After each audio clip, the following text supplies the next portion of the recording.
Shalom TV's coverage of the 2014 AIPAC Policy Conference is made possible in part by Naomi Vilko, MD, in memory of her father, William Vilko, and in memory of her other relatives who perished in the Shoah.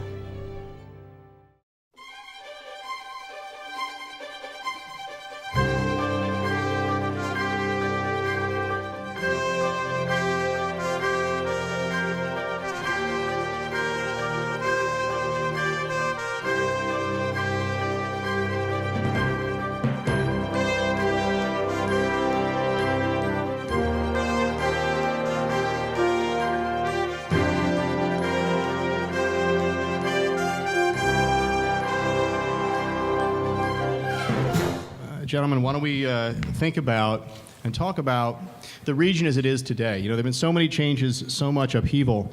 I think maybe it might be worth talking about how do you see the region organized? You know, some folks say there's a Sunni camp and a Shia camp. Some folks suggest that what we see today is an alliance between Iran, Hezbollah, and Assad in one camp. A Sunni extremist camp made up of Egypt and Qatar, who are funding the Muslim Brotherhood, who are funding some of the more extreme elements in the region.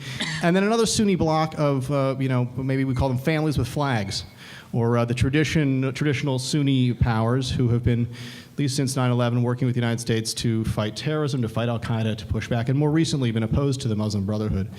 Is that the right framework with which to see the region?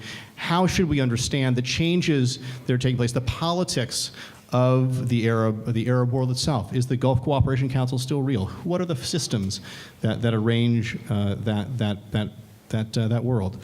Rob, do you want to start us off? Thank you, Josh. And first, thank you all for being here. I think all of us on the panel are delighted to see the level of interest in this discussion, and hopefully we will match your confidence in being here with what we have to say. I think that the way to look at the Middle East today is a little bit less complicated than the way you just suggested.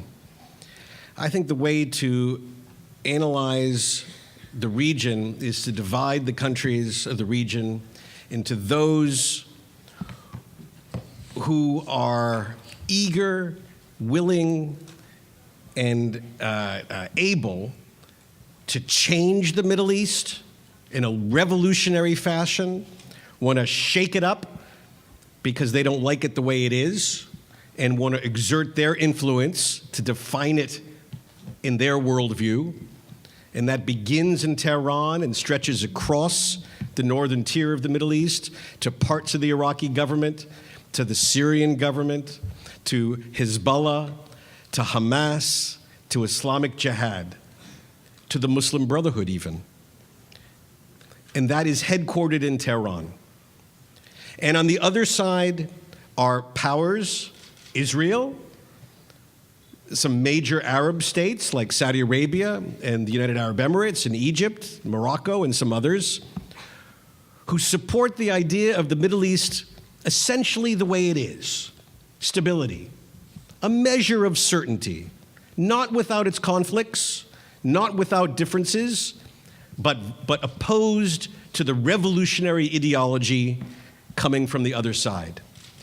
And if that's the basic division in the Middle East, then, just one more sentence, Josh, the basic question about American policy in the Middle East is our objective to try to moderate the radicals, reach out,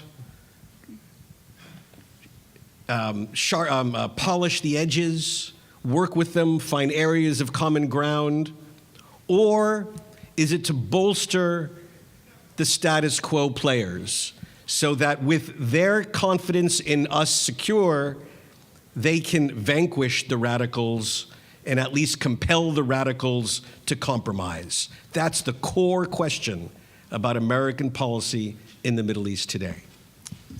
Amos, from where you're sitting in Israel, how are you and your colleagues perceiving? Very briefly, from the Israeli perspective, I think we're at a period of a sort of a waiting period right now in all important issues. It's a time of more discussions and negotiations and less an immediate threat for military activity. But on all three cases, there are reasons for concern from the Israeli point of view. I've been coming here to the AIPAC policy conference for quite some time, and every year Iran is number one on the agenda. It still is, but for the first time we're after an agreement, an interim agreement, but it has been reached in Geneva last November. And I think Israel is more worried now, not so much regarding the possibility of an immediate conflict, military conflict with Iran, but it's worried of becoming isolated on the international level regarding Iran. There's the matter of the Arab upheaval that both Josh and Rob have mentioned. Mostly it's a cause for Israeli concern because there's no such thing as stable instability. The fact that everything around us is disintegrating would affect Israel eventually. Already we see more and more jihadist extremist groups on our borders. And the most recent example I can think of is Lebanon. Last week, you've probably heard of that. There were reports that the Israeli Air Force struck convoys that were trying to smuggle weapons from Syria to Hezbollah in Lebanon. I suspect that things might escalate there in the near future. On the Palestinian level, again, we're waiting for negotiations to end with some kind of response from both sides to the Kerry initiative. I suspect that there's a good chance that negotiations would resume even after April 29th without real breakout potential for a breakthrough. And to summarize, our strategic position right now is not too bad. The immediate danger of a conflict with Iran or with Syria is less imminent than before.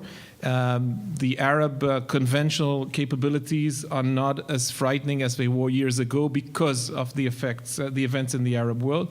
The chemical threat against Israel was more or less evaporated because of the deal struck by Russia and the US last year. But on the horizon, there are a couple of important problems, and I think to summarize that the combination of two issues. One, this instability that I mentioned, and two, what Rob referred to, the fact that there is less and less of an active role by the American administration in the Middle East is quite troubling for Israel.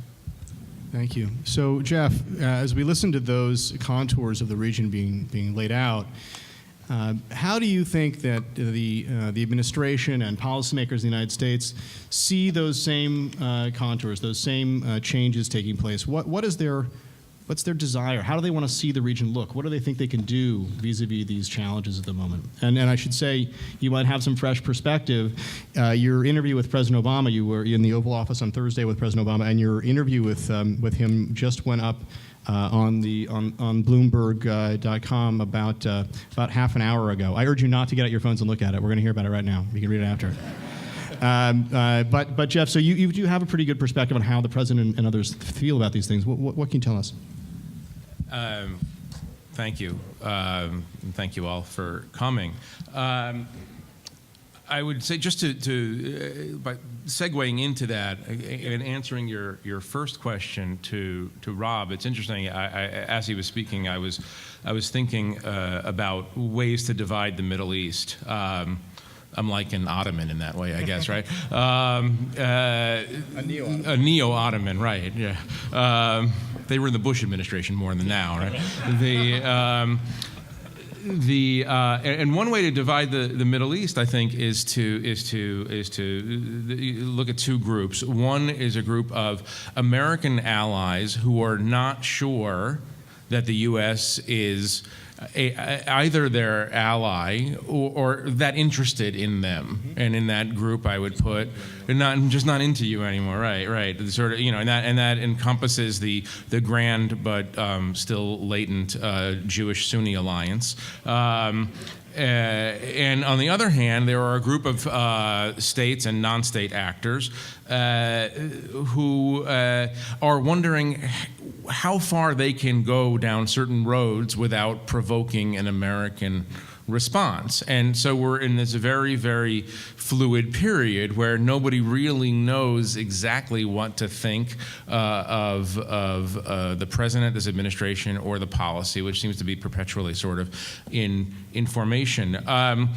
What the no, I'm not being. You have to react to events, and the Middle East is changing at a very, very rapid pace. And actually, one of the things the president said to me that was interesting on Thursday was I asked him if he understands why America's Sunni allies, meaning Saudi Arabia, United Arab Emirates, all the way down the line, including now, I guess, the Egyptian government, really, why they're nervous about his policies. And he said, and I'm going to paraphrase here. I want to be very careful about the way I paraphrase it.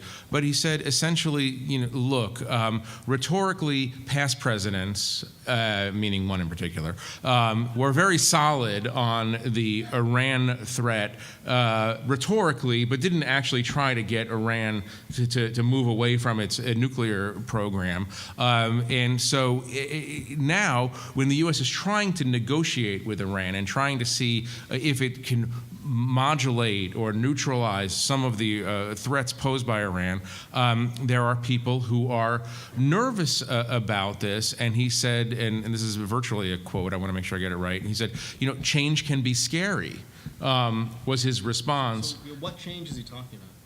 What changes he is talking about the possibility, and he believes this. I believe he believes this sincerely, that he can take Iran and not make it necessarily a friend of the United States, a friend of Israel certainly, or a friend of the Sunnis, but he can detoxify the relationship between Iran and its regional adversaries. And the way to do that is to negotiate with them on their nuclear program, in exchange for concessions on nuclear program, bring them back more into the international community, and the like. So he, is acknowledging in this interview, to a degree that I haven't seen, the fact that yes, he is interested in reshaping things a little bit, reordering things a little bit, and not treating Iran rhetorically as the devil incarnate or a leg or of the triad of the axis of evil. And so he is acknowledging that many countries would be upset by this to some degree, but he basically, his message to them is, and this is a characteristic of Obama and maybe all presidents, which is to sort of project this "I got this" sort of posture, and the long game is going to work out for you, so go with me a little bit down this road. So maybe he's just a Harry Potter, I don't even know what that means. He's got a magic wand. He's going to transform the Iranians into a blooming flower. I'd like to see it. Kenya Ratson, right? Rob, you followed the question of Iran's behavior in the region. This morning we saw some of their resume play itself out on the screens before Howard's speech. When you think about Iran's role in the region, do you understand why Arab allies will be skeptical of the approach that Jeff laid out? And why do you think, if any, that the president has a point? Look, it's perfectly legitimate to try to negotiate with the Iranians from a position of strength and trying to appeal to Iranian national interests, that it costs more for Iran to pursue this behavior, and because we will continually make it more painful for them, perhaps up to and including the use of military force. That is a reasonable approach. It is based on certain past behavior and actions. It is a total flight of fancy to suggest that the Iranian leadership is somehow just aching to join the ZOA. But I don't. Let me finish. Let me finish. Now, that is not the. No, let me finish. That is not the president's policy, but that is the perception that we have projected in much of the Middle East. That when certain Arab leaders offer us advice, cut off the head of the snake, our response is, we're going to talk with the snake. We're going to suspend further sanctions on the snake We're not going to get too tough on what the snake is doing in Syria and Iraq and insurrection in your countries and terrorism in our country. We're going to focus on one very significant problem that we have with the snake and see if from an agreement on that issue, we can build a new relationship with the snake. That is how I think it is viewed in the Arab world. And that, I think, from the way I described it, is why so many Arab leaders are, if they had any, pulling their hair out about the current situation. Now, when I look at the next month, the president is meeting Prime Minister Netanyahu tomorrow. He's meeting Mahmoud Abbas on the 17th. Very important, we can talk about the details of this. The most consequential meeting that he will have is when he goes to Riyadh to meet with the King of Saudi Arabia. His meetings with the King of Saudi Arabia have not historically gone well. And this will be the first that he has in the period after the signing of the joint plan of action with Iran. I think he's going to hear an earful.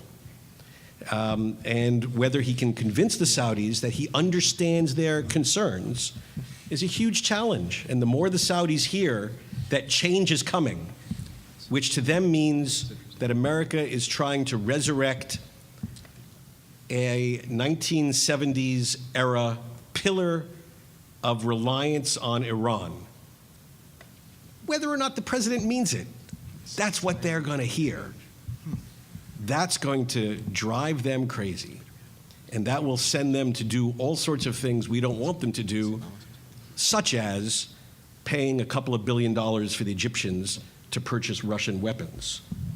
So we have to think about the package here. Amos, I want to come back to you in a sec, but I want to give Jeff a chance to talk about maybe something in the interview that relates to exactly to what Rob was just saying.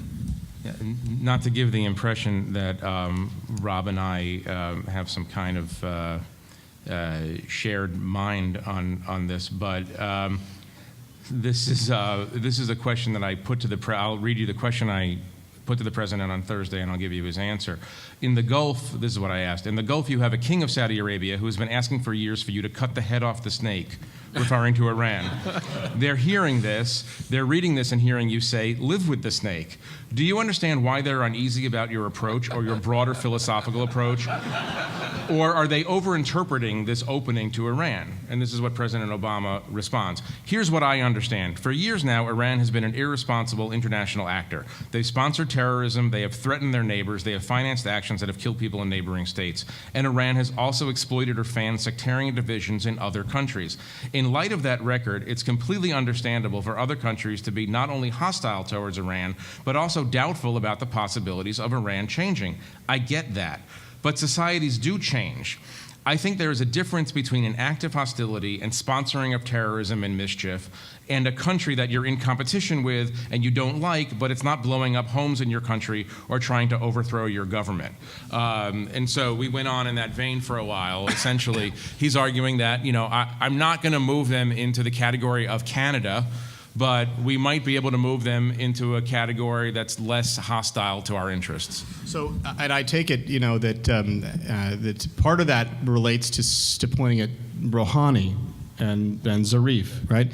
And obviously Rouhani was elected. We mentioned earlier that there were 700 candidates for president in Iran, and there were some, and they struck all but 7 or 8, and then they eliminated a couple of the hardliners, and they maneuvered, and in the end, Rouhani won. And Rouhani won, and almost I'm going to come to you with this. Rouhani won because the supreme leader was willing to have him win. I mean, it's not democracy, and it seems to me it's still a country where there's an audience of one.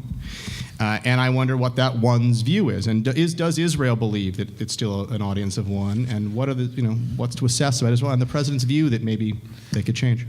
Well, I think we could hear what the Israeli Prime Minister was thinking about that when he visited the United Nations last September, and when Rouhani was more or less the star of the show, accepted very, very differently than President Ahmadinejad was during previous years. And then Netanyahu warned against what he called the charm offensive played by the new Iranian regime, which he claimed wasn't so new to begin with.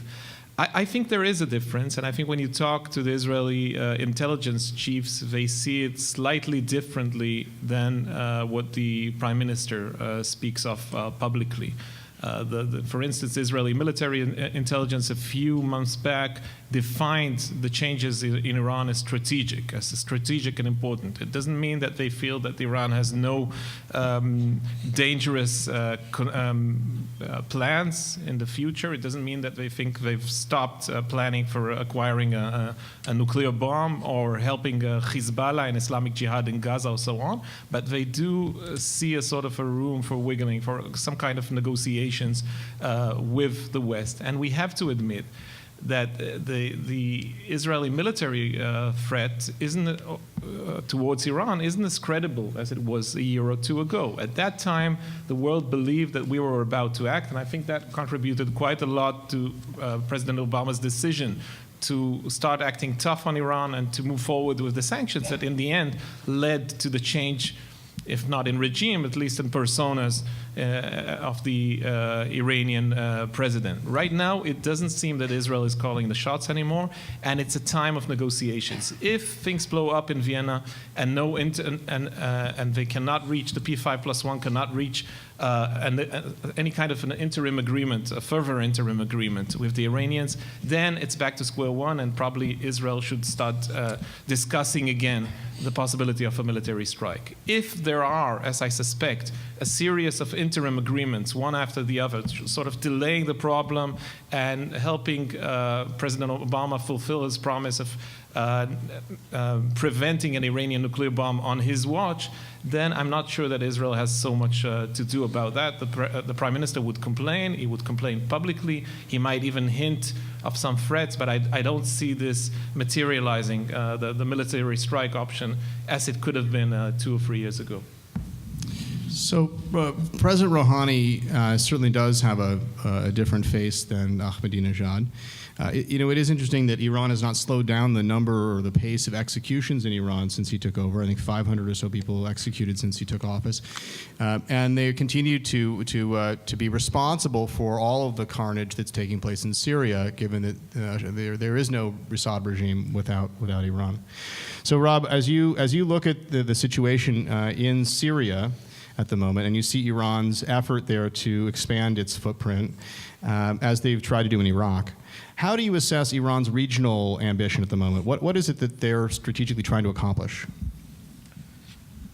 Well, I think the leadership of Iran is quite clear. They want to project their power and influence to be the regional, what the professionals call the regional hegemon, the regional superpower, the state to which all other countries need to defer. Their pursuit of a nuclear weapon is part of this. Their use of terrorism and asymmetric warfare is part of this, and their desire for victory, and I think it's victory that they're after in Syria, is all part of this too. Now, if I could just turn this around from the American side, I think my colleagues heard this earlier, so let me just give the sort of the quick riff on my view of the president on this issue. I think he quite legitimately made a decision about the last 3-4 years of his presidency, which is you can't do everything. You have to prioritize. If you want to be a transformational president, one who leaves historic change in its wake, you have to make choices. And I think one of the choices that the president appears to have made is, I'm not going to let myself get stuck in the swamp of the Middle East that engulfed my predecessor and in a different way engulfed the last year of Bill Clinton. I'm just not going to do it. It's not going to happen. And that decision, I think, has manifested itself in a number of ways. First, on the Iran negotiations. I think the president's policy is, to be very precise, no Iranian bomb on my watch. And I think the Iranians will be happy to oblige. Because along the way, the president's policy is not to put any additional pressure on Iran, no more sanctions, no getting tough on Syria, et cetera, for fear of undermining the Iran negotiations. The Iranians can live with this. The Iranians can live with not achieving their ultimate goal on the nuclear weapon while they spread their influence everywhere else for the next 2.5 years. And so then on January 2017, the new president will inherit a Middle East in which Iran's influence is enhanced, but Iran is still short of an actual nuclear weapon. I think that is the most realistic assessment of where we will be at the end of this administration. And I can understand, and it's a rational set of prioritization. I happen to think it's wrong for American national interests in the Middle East, but I think we should understand, not malign, not dismiss, not poo-poo. It's serious. But I think it's profoundly wrong in terms of our national interests about where we will be and where our partner Israel will be at the start of the next presidential term. So just to come back, Jeff, on this, I think it's so interesting to hear the president actually articulating to you what we've heard rumors about in Washington, which is that there's a belief inside the administration that we can shift Iran and create this balance or this fight between Sunnis and Shias and somehow manage this conflict and walk away from it and have it be a better situation.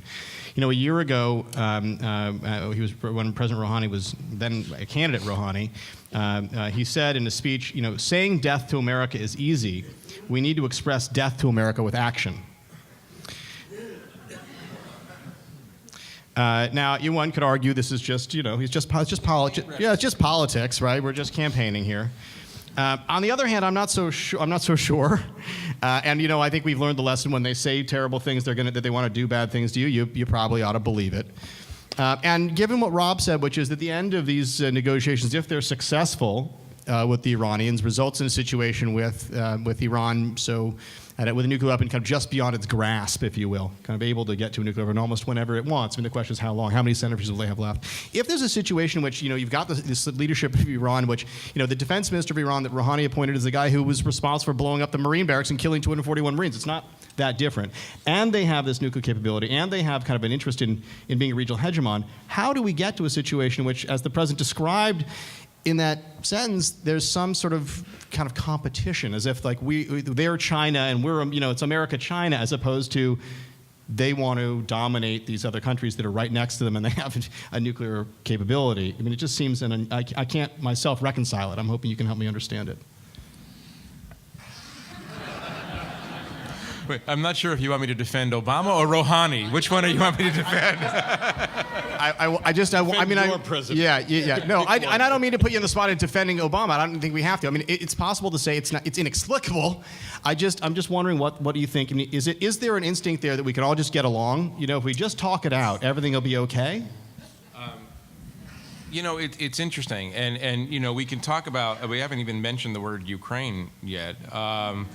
Because it's interesting to were we talking before Amos? Maybe it was Amos talking about the way Jimmy Carter shifted his view of the Russians or the Soviets after 1970, after the invasion of Afghanistan, where he thought, oh, I can work with these people, they're reasonable people, and then finally reality sets in, and he became quite an anti-Soviet Cold Warrior, and so there's a question. I'm using Putin as an analog to some other issues here, but there is a question: at what point does a president say, you know what? This is the problem with Americans are reasonable. We think we mirror image. We assume that because we're reasonable and we apply logic and fact-based analysis to situations, that everybody else does the same. And so I think one of the looming questions over this conference over the next period of time is, at what point does some adversary of the United States, whether it's Syria, whether it's Iran or Russia, does something that gets the president to say, okay, enough already, you guys are crazy, and I'm going to deal with you in a different fashion. And I don't know if I spoke to him before Russia invaded Crimea, so I don't know exactly what his mood is on that. I have to imagine that it's not good, and I have to imagine that he's shifting his view on that. On the Iran question, there are all kinds of bad countries in the world, and they have malevolent intent, and they do terrible things to their own people and do terrible things to others, and we manage relations with them. And I think what he's doing, and I go back to what Rob is saying, I mean, Rob is exactly right. The administration would like to bring some kind of equilibrium to the Middle East so it can leave the Middle East. It doesn't want to be there. That's a reflection in many ways of what Americans feel. And so it's completely normal for him to look for ways out. And, one way out for him is bringing some equilibrium to the Palestinian-Israeli issue, and we talked a lot about that in this interview. Another is to test Iran and see if they could come to something. One final point I would make, just in response to Rob's analysis, what I think is essentially correct, that what Obama wants to do is be able to leave office, and this is not casting aspersions on him. It's politically obvious thing. He wants to leave office saying Iran doesn't have a nuclear bomb. If I were the Iranians, and I've covered Hillary Clinton extensively over the years, if I were the Iranians, I would be making a very careful study of her, not only her politics on this issue, but her general disposition, and because her general disposition is not. Obama is at core, he's a de-escalatory kind of person. He's like, you're not going to provoke me with your language. You're not going to provoke me with death to America. Let's just move through this. Hillary Clinton is a little bit more of a gut politician. So if I were the Iranians right now, I would be saying, okay, maybe we'll get to the end with Obama, and then I'll pull some trick. But if Hillary Clinton is at the other end of Obama, they're not going to. I don't know if they're going to get away with what they think they can get away with. So I would express, sort of disclose my bias. I worked for the Clintons, including both President Hillary Clinton. So I remember very well President Hillary Clinton? President and Hillary. Well, maybe President one day, President Hillary Clinton. But I'm happy with my current job. So I think that I remember very well. She was asked, what would America do if Iran were to attack Israel? Do you guys remember this interview? What would America do if Iran were to attack Israel? And her answer was, we'd obliterate them. And she answered very quickly. I mean, I think her gut was very strong. So I think that's a pretty frightening position for them to be in. Now, Amos, as you assess the dialogue that's taking place over Iran's nuclear program at the moment, we're in a situation where the administration has told us that Iran's progress has been arrested or halted, they say. I think it's, my own view, a little misleading. Iran continues to enrich material up to 5%. We're told that they're not adding to their stockpile, but in fact, the Iranians don't have the technical ability to convert any of that material to oxide, which they were supposed to, which is the way one would explain that their stockpile of enriched uranium is not growing. So their stockpile of enriched uranium is growing. And even if it was oxide, they could convert it back to uranium in 3 weeks. So they've got more material to build a bomb. They have a plutonium track that's closer to completion because they're not putting the fuel in, but they can connect the electricity and the water and the pipes. They have centrifuges. They can continue to research on centrifuges, and they're unveiling more and more efficient centrifuges, which of course would mean they need fewer and fewer of them in any deal. So if we left them with 1,000, maybe those 1,000 mean something today, but in 5 years they mean something different. And they can continue to build them as long as they don't plug them in. So they'll have more capacity at the end of whatever this period is. And of course, they're going to have a healthier economy. So I would imagine that dynamic is concerning to people in Israel who watch this policy.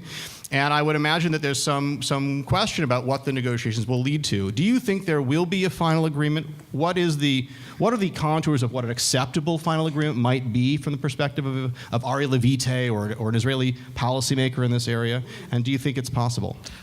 I don't see a final agreement in the near future. It does seem more likely that there will be a series of interim agreements where they keep pushing back by 6 months because, as Rob said perhaps in the previous session, there's no real interest on neither side not to go to a direct conflict on the one hand, but neither to make the necessary concessions to reach a final agreement. So I think the safe bet would be a series of interim agreements.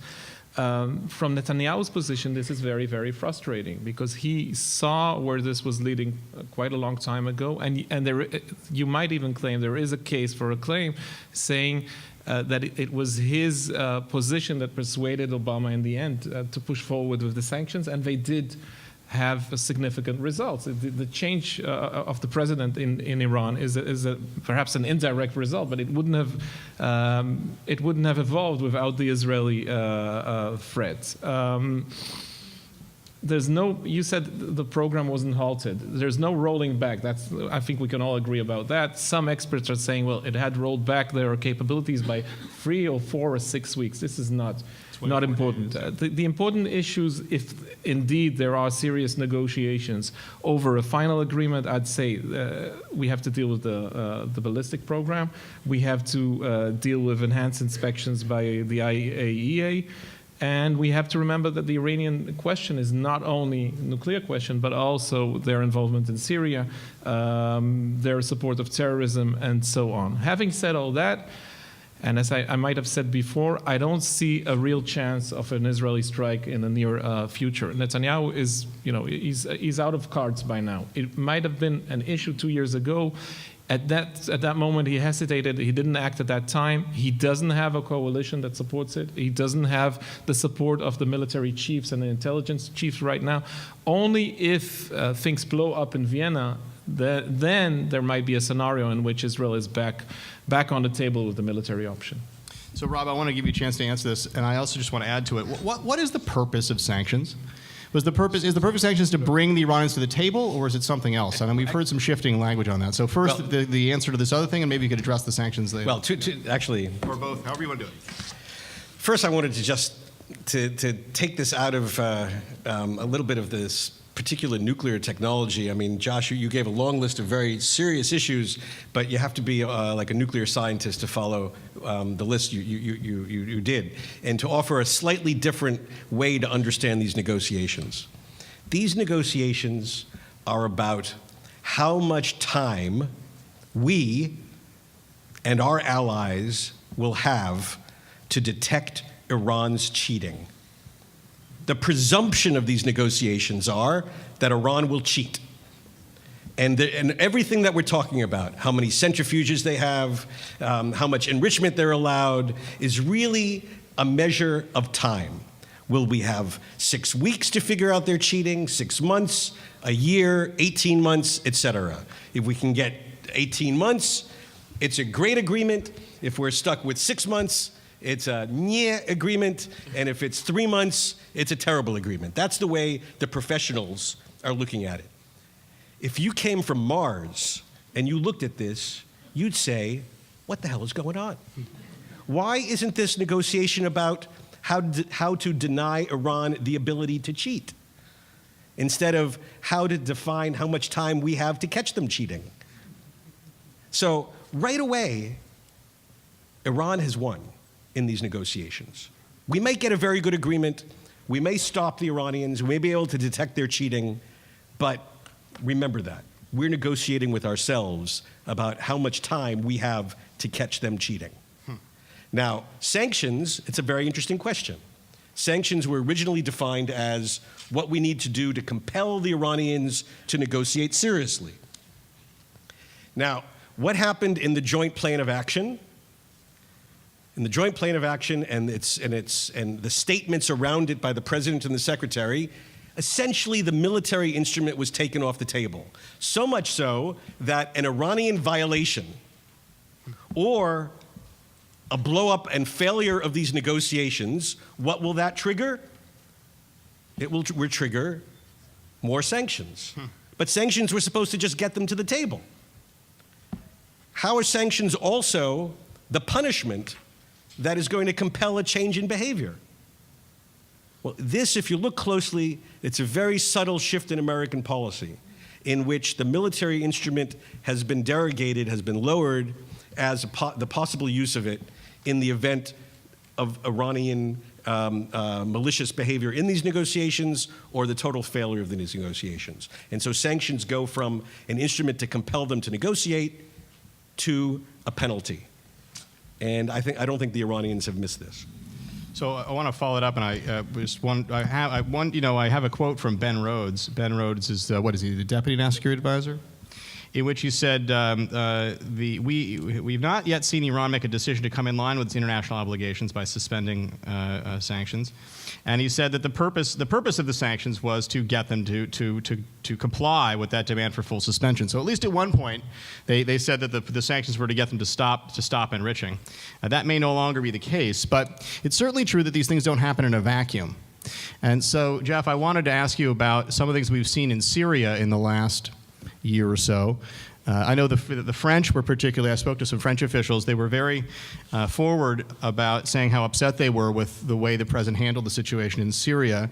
The French actually had their airplanes on the tarmac ready to go to Syria with their engines running. And I suppose, if you can imagine inside the French system, so to speak, what kind of political lift that is for a president of France to get your Air Force to be on the tarmac with their engines running and get ready to go bomb a country after Libya, right?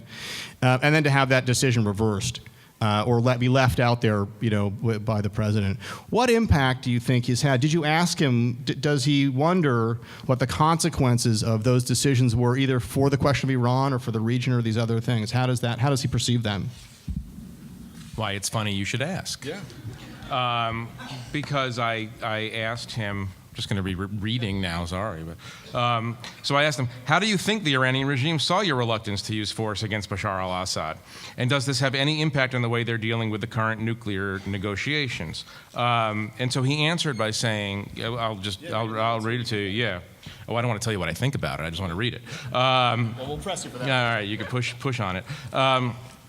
This is the president speaking. Let's be very clear about what happened. I threatened kinetic strikes on Syria unless they got rid of their chemical weapons. When I made that threat, Syria denied even having chemical weapons. In the span of 10 days to 2 weeks, you had their patrons, the Iranians and the Russians, force or persuade Assad to come clean on his chemical weapons, inventory them for the international community, and commit to a timeline to get rid of them. And the process has moved more slowly than we would like, but it has actually moved. And we've now seen 15 to 20% of those chemical weapons on their way out of Syria with a very concrete schedule to get rid of the rest. That would not have happened, this is the key part, that would not have happened had the Iranians said, quote, Obama's bluffing, he's not actually really willing to take a strike. If the Russians had said, don't worry about it, all those submarines that are floating around your coastline, that's all just for show. Of course they took it seriously. Can I just add a slightly different interpretation, let you think, then talk about what you think about it? It seems to me that the Russians had a very interesting opportunity with Assad when Kerry forwarded the idea of what could he do to stay in power. He could give up his weapons. The Syrians, you could imagine the little conversation that takes place. They go to Assad and they say, look, don't you want to stick in power? We can make you stick around. If you agree to give up these things for now, maybe you give them all up, maybe you don't. You give them up. And by the way, don't worry, we'll come and resupply you. You'll be around.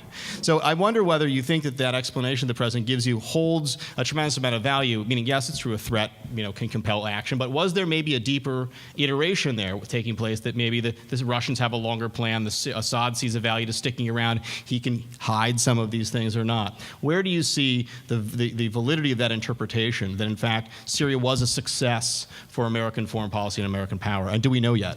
Well, I would say this, to a pro-Israel audience, that negotiation, that deal, is a theoretical only because 80% of the chemical weapons are still in Syria, but theoretical success for Israel because those chemical weapons could have conceivably been used against Israel. So if those chemical weapons leave Syria, that's a victory for Israel. I think, look, and this is what the president said, and I think there's merit to it. He said, the people who are upset at me for not bombing Syria after they agreed to give her the chemical weapons are people who wanted me to bomb Syria in order to bring about regime change. And the clear implication was that the United States, we're not going to be in the regime change game. So yes, if your goal was to get the president of the United States to bomb Syria into submission, into killing or destroying, killing Assad or destroying his regime, then you wouldn't have been satisfied with a pinprick, a strike, whether it was,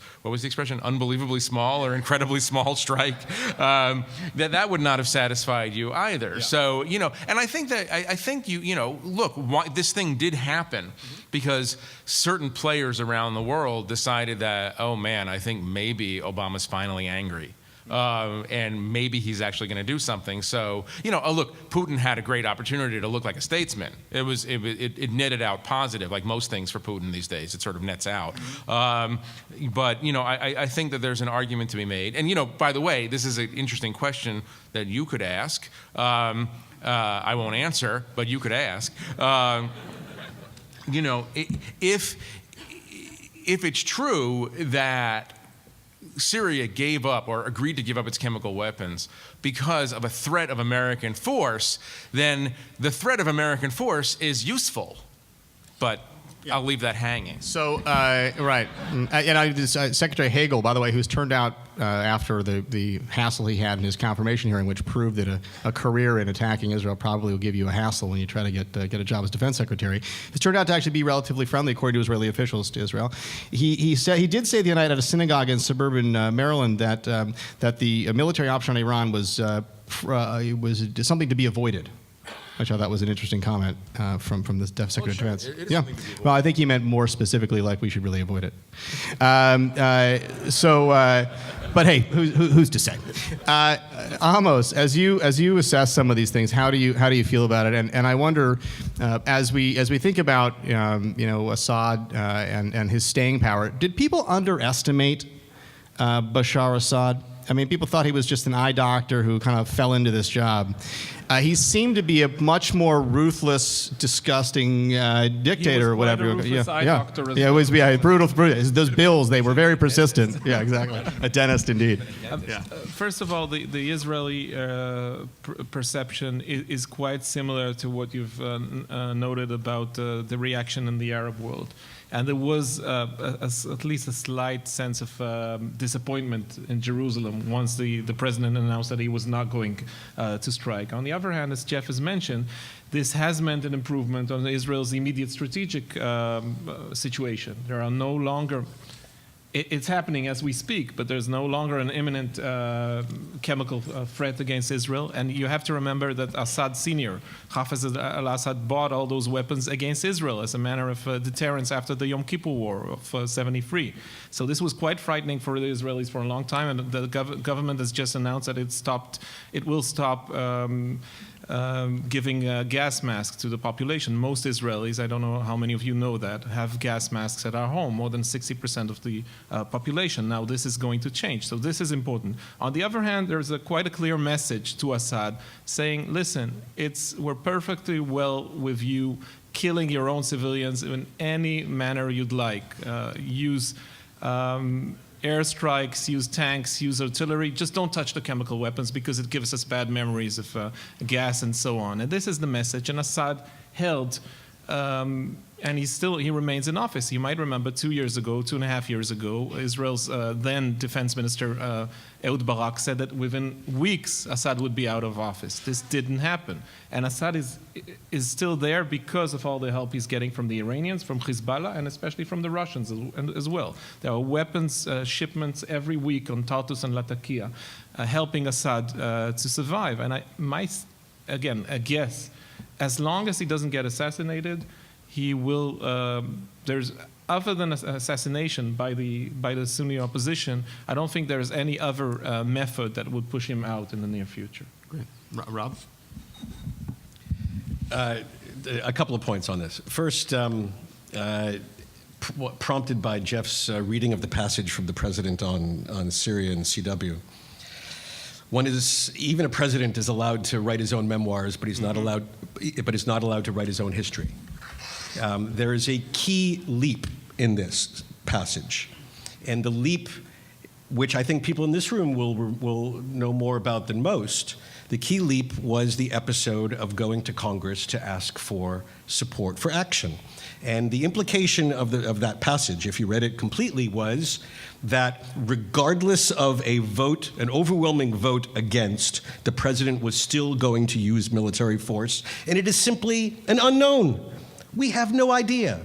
I hope it is true. I hope it would have been true, but we don't know. And we don't know what the Russians and the Syrians and the Iranians and everybody else, how they viewed America at that moment. We just don't know. The president in that passage connected a dot that his threat produced this response. Maybe that's true. I'd like to think it's true. It could also have been true that Russians, Syrians, Iranians sense opportunity to extend life of Assad, pull president's chestnuts from fire, score a big diplomatic victory. I don't know. Maybe someday the archives will open and we'll know. That's point one. Point two, I have to do my little plea on Syria. Look, people in this room and rooms like it look at the Syria conflict as a heaven-sent war. Radical Sunnis killing radical Shiis. May it last till the end of time, till the last man standing, right? How many of you have that view? Okay. I pray, please change your view. Please rethink this view. This is wrong. This is wrong from a strategic perspective. It is wrong from a humanitarian perspective. I know we're all cold-blooded animals here, right? But we shouldn't go this session without saying it. If you are a friend of Israel and supportive of what Israel stands for and what has stood for the last 60-plus years, then please do not turn your eyes away from the genocidal acts that are occurring in Syria. Now, this is not to say that the Sunni opposition are a bunch of Boy Scouts, because they're not. But millions of people, there are 40,000 jihadis, there are 7 million displaced people. Right now in Lebanon, 1 out of every 4 people in Lebanon is a refugee. That's the equivalent of 75 million people in the United States. In Jordan, it's 1 out of 7. That's 45 million people in the United States. These countries are not elastic bands. They will break at some point. So the second reason why you should look at this differently is because of our strategic interest. Yes, there are a lot of bad things happening in a lot of bad places in the world. But there are very few places where our humanitarian needs and our strategic needs overlap. And one of those places is Syria. Now, if you were just to use the president's own logic that you just heard Jeff quote him saying, there's something that we can do. If the threat of U.S. bombing, not boots on the ground, as the National Security Advisor, I think, quite erroneously put it on Meet the Press last week, but if the threat of American military force compelled Syria to change its view on chemical weapons, why wouldn't the threat of that very far away, not one boot on the ground force compel Syria to open humanitarian access for food and medicine to the millions of people who are being starved, who are eating grass in Syria today? I think that this is an issue that this community needs to take differently. One of the reasons why we don't do it is for totally understandable reasons. The Israeli view is distance. This is one issue in which I think the Friends of Israel in the United States should speak up louder and with one very clear voice. Thank you, Rob. So I would just make at this point, I just would mention that one of the things that we at the Israel Project have done is start a magazine called The Tower Magazine, and thetower.org. Thank you. And this month, actually, the lead just was published yesterday. The lead article is, Yes, We Really Can Stop the Slaughter in Syria. And it addresses some of those issues. And it also contains a piece by a couple of analysts who talk about actually what the strategic consequences of Hezbollah's involvement in the conflict are in terms of their battle-hardened experience. Sometimes we think that lots of these guys are getting killed and maybe it's good to thin the ranks, but in fact maybe they're getting some experience in ways that are troubling. And that just leads me to the next question, which is we hear a lot about Al-Qaeda today. And Jeff, you've done a lot of reporting over the years in Iraq and in the region and in Lebanon. And today we see Al-Qaeda controlling a swath of territory that's sort of west of Baghdad, all the way across the region through Syria and into Lebanon. That's a pretty frightening prospect, I think, if you're watching the evolution of Al-Qaeda, whatever it is today. And I wonder what you think of that. And I also wanted just to relate also to a question we were talking about bombing in Syria. And perhaps it does assume a sort of notion of regime change, but maybe it also could have assumed a question of thinning out the problems there. I mean, it could have, I suppose, been that if the United States had desired, it could have bombed every black flag in Syria. It could have bombed every IRGC unit in Syria or those cooperating with that have been stationed with the Syrian army, and thinned out some of the Hezbollah, and maybe left the situation for differently for the rebels. But today we see 40,000 Al-Qaeda folks ensconced in various parts of Syria itself. And what is Syria today? It's not a state, it's a notion, I suppose. What do you think as you look at the question of Al-Qaeda there in Syria? Are they a long-term problem? Or then I'll ask Amos, are they a problem for Israel? Are they a problem for America? And what do we see as the status of Al-Qaeda, and how can we explain the evolution of this kind of ebb and flow over the last 10, 12 years?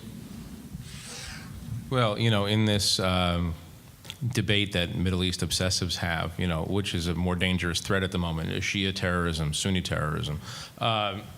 I think I'm still in the camp of believing that whichever terrorist organization or terrorist entity is closer to gaining control of a weapon of mass destruction, particularly a nuclear weapon, that's the one to be most wary of. And obviously, Hezbollah and organizations like Hezbollah have access and are sponsored by a state that has an advanced nuclear program. So I have no doubt in my mind that Al-Qaeda. The interesting thing about this period in history as opposed to the Cold War is that during the Cold War we were facing an adversary that had the means to kill every one of us in an instant, but didn't. For whatever reason, it never happened. Now we're facing an enemy that does not have the means to kill us with nuclear weapons, but would almost instantaneously if it could.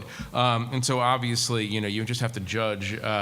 You judge that based on their ability to gain access to these kind of weapons. I think maybe the most important statement made on this subject in quite a while was made several weeks ago on the Hill by the Director of National Intelligence, James Clapper, who said, and this was not well noticed for whatever reason, but he said that in an open testimony, he said that an Al-Qaeda affiliated organization in Syria has aspirations, they believe has aspirations of attacking the American homeland. This is inevitable. We understood that this would happen. Jihadists never seem to be content with just keeping their killing to their own sectarian disputes. They eventually think to themselves, well, it'd be more interesting to kill Americans or more exciting to kill Israelis or Europeans or whatever. And so that we might look back at that statement as a shift. That statement also is not something that the administration wanted to hear, because the administration has been telling us for quite some time, obviously since the killing of bin Laden, that Al-Qaeda was on its back foot, that core Al-Qaeda was decimated, and now we see that you can look across the greater Middle East and see 4 or 5 different places where Al-Qaeda can plausibly set up safe havens. So we're at a very interesting, fluid, and dangerous moment in that. And and we might have a lag here in the way we're thinking about Syria. We're thinking about Syria as a strategic issue, certainly as a humanitarian issue. We're not thinking about Syria as a pre-9/11 Afghanistan issue. And I think that's one of the things that Clapper was trying to suggest. From an Israeli perspective, of course, this is much closer to home, the threat. I just, last week, I toured the Syria border with the Chief of Staff, the IDF Chief of Staff, General Gantz.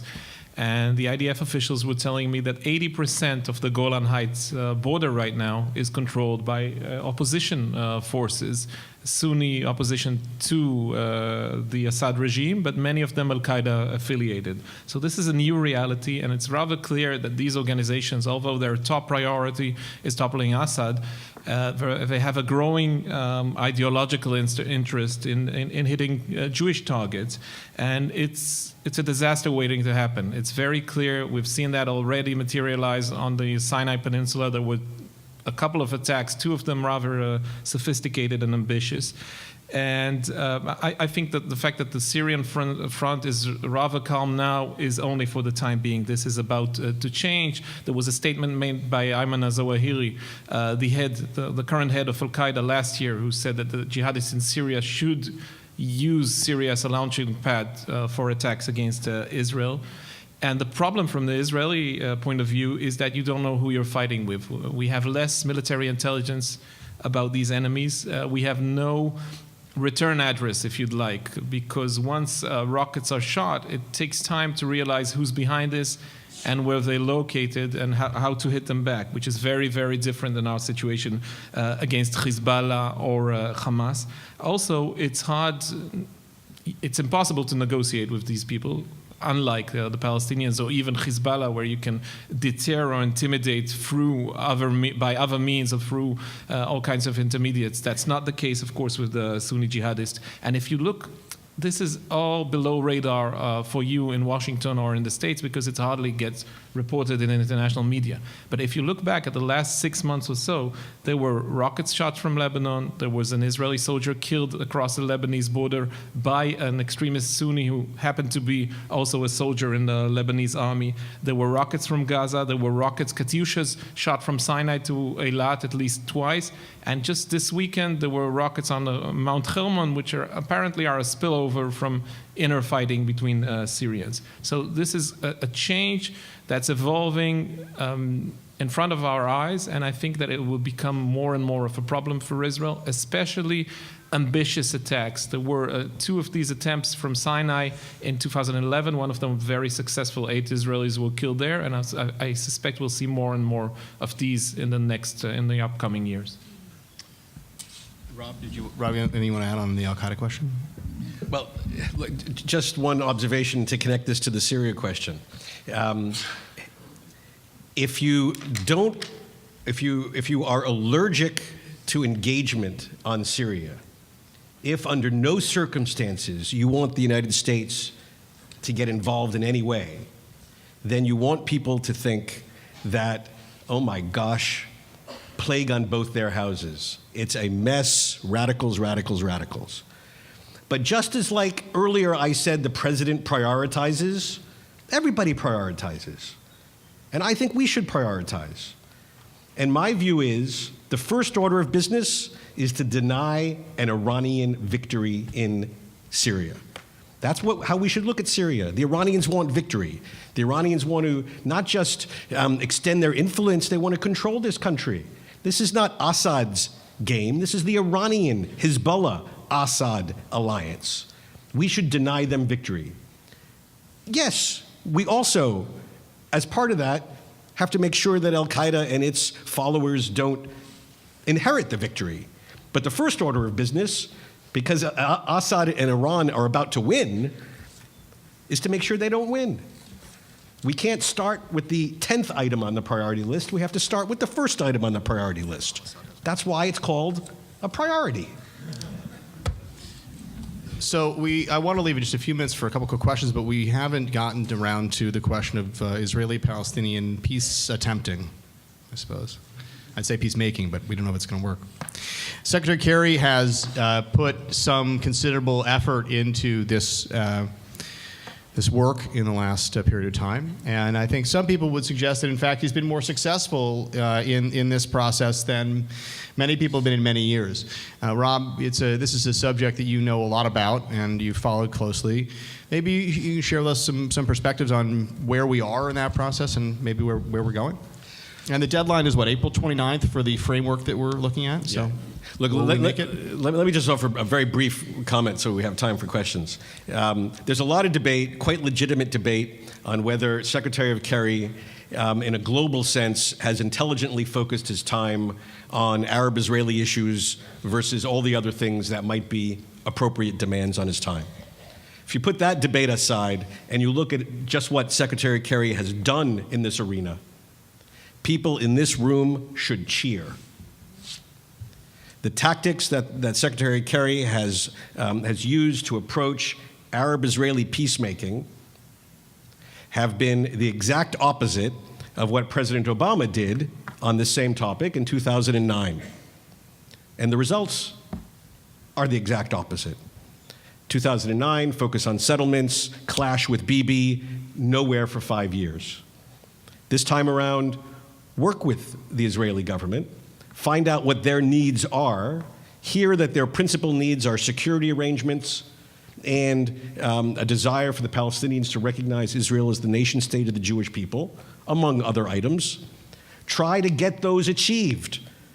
Actually go, not just to Amman, but to Riyadh, and ask the King of Saudi Arabia to endorse the idea, or to let the Palestinians endorse the idea of Israel as a Jewish state. Imagine that conversation. and try to produce something that, in my view, and the briefings that I've heard very informally, I haven't seen the document. Do you know anyone working on this process? I've never met anybody involved in these peace negotiations. Produce a document that, in some respects, at least if it stays the way I think it is as of today, are enormous achievements for Zionism. And for that reason are likely to be endorsed, probably with reservations, but likely to be endorsed by the Prime Minister of Israel. And the main question ahead of us on this issue is whether the Palestinians will endorse them as well. And here, it's totally uncertain. And it's specifically uncertain because the costs for rejecting them are unclear. For Israel, the costs are clear. They pay it in the relationship with the United States and in the perception of deterrence that comes with that. For the Palestinians, it's totally unclear what the costs are. There are no financial costs. If we cut off aid, the first people to call up the president and say, please restore aid, will be the Prime Minister of Israel. So we have to figure out what the costs are. If there are no costs, then I think that the chances that Abu Mazen says no, I think are significant. Yeah, I think a very important point too. If there's an escape valve, who's going to take it? Amos, where do you think Israel is? How do you look at these things at the moment? I think I totally agree with Rob. Just one addition, deadlines in the Middle East tend to be very, very elastic. I think it was Rabin who said that deadlines were meant to be broken in the Middle East. And, you stand where you sit, but, we live in the Middle East and it's a matter of bukra. You know what bukra is? It's tomorrow in Arabic. It's like mañana, only not that urgent. And this is more or less the case about the Middle East. Therefore, I would assume that things would get delayed. There would be a last-minute attempt to reach some kind of an agreement by late April, and even perhaps the president has said otherwise, and perhaps Jeff can tell us in a minute, but I suspect that it's both sides' intentions to push this as far ahead as they can. So, Jeff, the president is in a bit of a domestic pickle, I would say.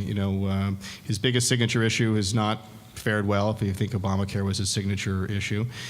He's not beloved by the business community or the Wall Street or other folks. There are a number of issues where he's not had success on his domestic agenda, and some people might even suggest that with 39% approval rating, which is below where President Bush was at this point in his term, he's maybe a lame duck a year early. You're usually a lame duck around the midterms. Maybe it's 9 or 10 months early. And there are a couple areas where he could actually get something done in theory under his own steam, where he doesn't necessarily need Congress or other people to participate. And maybe the peace process is one of those areas. Maybe Iran was another. So maybe that's the reason that there's animate. Is he more invested in this John Kerry peace process than he was before? What did he tell you about what he wants, what he's going to tell Netanyahu? What was the discussion last week? Well, it's interesting because he's been so disengaged from it, and he's let Kerry run with it, and the absence of statements from him, all kinds of speculation set forth. He's not interested. He felt burnt the last time. He doesn't want to deal with it. He's pessimistic about it. I asked him about it, and he said, one of the reasons I'm keeping silent is because John Kerry is engaged in a process where all the parties have agreed not to talk about it, but then we started talking about it.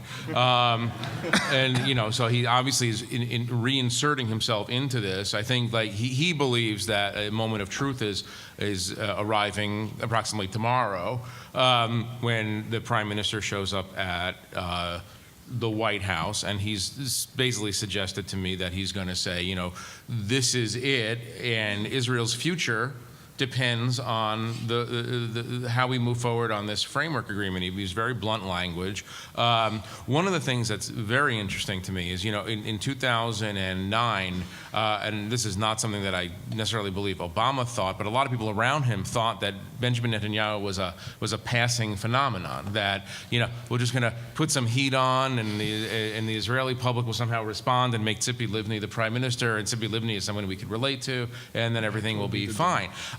His message on that has changed remarkably. He now basically says, he said to me in very clearly, that Netanyahu is the one. He's the only guy who has the credibility, the strength, and just from where he comes from on the political spectrum, the credibility among Israelis to move Israel toward the solution that Netanyahu has endorsed, at least rhetorically, the two-state solution.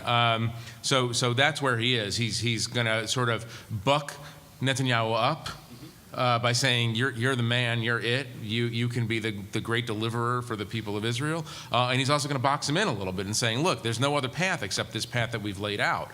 One final small point. I asked him about, why have you not said anything? I mean, and I literally said to him, I said, do you keep up to date with all the things that John Kerry's doing? And he said, and those of you who've talked to, those of you who have listened to Obama over the years understand, he's a very wry guy. He's very laconically kind of wry. And he said, absolutely. John reports to me almost weekly about progress and occasionally asks for direction. And he just let that hang out there, and I was like, okay, I got it, Right. But I think he's now back to re-engagement. All right, so we have a few minutes left. If folks want to line up for questions, we'll take a couple here. Let me just ask Jeff, as people are getting ready, did you ask him what kind of pressure he's putting on the Palestinians? It strikes to me that the Palestinians are the ones who want to kind of run off in an alternate route. What's he doing to hem Abbas in? What's he doing there? You have to read the whole thing, but does he understand the need to do it? If you were sitting there, you would make him understand. I'm sure you would. I gave him the opportunity to talk about Abu Mazen and the role that he plays and some of the weaknesses that he presents, and he didn't go down that path. All right, so we don't have a ton of time, so why don't we take more than one question at once? If you'd identify yourself, we'll take the questions, try to answer them in a series. We'll take the first three here, and we'll keep going. Michael Sosby from Oakland, California. Regarding the Kirk-Menendez bill, which now sits with 59 supporters, Obama has said that he will veto that, so we don't have the veto-proof number yet. Do you think we will gain that number? And if we do you think it will help or hurt the negotiating process? Thank you. Thank you. Next. Yeah, hi, Mitch Gold from Baltimore. Two questions. How is it that while the Palestinians clamor for a nation state, so many Arab nations are imploding? And how is it that Iran wants a bomb so badly, just can't seem to get it? Do they fear a work accident? Okay, yes? Barbara Kassman from Norwalk, Connecticut. Could you comment on the distinction between Iran not having a nuclear weapon, not getting a nuclear weapon, not getting the ability to get, and how that plays into what you've laid out as Obama's strategy? Okay, so since we have one more question, why don't we take the last one, then we'll answer these as we can. Thanks. Josh Mellitz from Cambridge, Massachusetts. I work for the Committee for Accuracy and Middle East Reporting in America, so I'm interested in the media aspect and wasn't really discussed on Touchable, but a little bit for the cognitive warfare aspect of this in terms of ideas. And so what do you view in the region, how that would play out in words of ideas, and because that's, of course, a large part in how everything shapes out in the region. Okay, thank you very much. And the question is that the position of the government of Israel is that the outcome of negotiations should be to deny Iran the capability of manufacturing, acquiring, or developing a nuclear weapon. Capabilities. The position of the government of the United States, although President Obama once had one exceptional statement, but in 99% of the time, it is to deny Iran a nuclear weapon. What's the difference? The difference is Japan. Japan? This is about sushi? No. The difference is Japan today is a state that is essentially a screwdriver's distance away from having nuclear weapons. They have all the components, they have all the technology, they have all the fissile material or the ability to make the fissile material. They have everything they need. But for political reasons, matters of expediency, they choose not to manufacture, actually put the Lego pieces together and have a bomb. But they are what is called a threshold state, a state on the threshold of having a nuclear weapon. Israel's position is that Iran should not be Japan, shouldn't even be close to Japan. America's position is unclear. Is Japan good enough? I think no. Not even I don't think the president believes a Japanese model is good enough. But how far away is unclear. 6 months from Japan, a year from Japan, that's what the difference is. Amos, quickly here, so nation states are collapsing, states barely seem to exist, families of flags are the rule in the Middle East. Why do the Palestinians seem to be going the other direction? First of all, it's not exactly the case because there's quite a separation between Hamas and the PA, and both regimes are experiencing quite a lot of problems, internal problems. Both in Gaza, especially, Hamas is having a very, very hard time maintaining control of the region there, and there is quite a division. I think by now it's Fatah land in the West Bank and Hamastan in the Gaza Strip, but there are still at least two leaders, which it is very clear. Abbas is the leader of the PA, and Haniya the leader of Hamas in Gaza. It doesn't seem like it's going to disintegrate to that point at the moment. And I think that the major reason for that is the recent Palestinian experience. If you look back at the Second Intifada, we as Israelis paid a terrible price. You all remember the terrible days of suicide bombers in buses and restaurants in Tel Aviv and Jerusalem and so on. The Palestinians, who began this, of course, paid an even larger price. And I think they're quite afraid of another, what they call fauda, anarchy, that would take control of the areas which are in their possession, and this is why it isn't going to disintegrate so soon. So, Jeff, I'm going to go to you on the question of would increase pressure on Iran in the form of some kind of congressional sanction that, even if it's not implemented now, help or hurt the negotiations. Now, I know that since you and I have talked about this in the past, and I know what you've written, that you did come out against the passage of Kirk-Menendez earlier this year. I think the argument that the administration has made, and part that you made against it, was that you thought that, how could it help at the moment? They're not going to be implemented right now. And the Iranians have said they're going to walk away from the table. Why would you want to do something that might cause them to walk away, or the international coalition to fall apart, right? So I'm going to make the counter argument and let you respond to that. Right.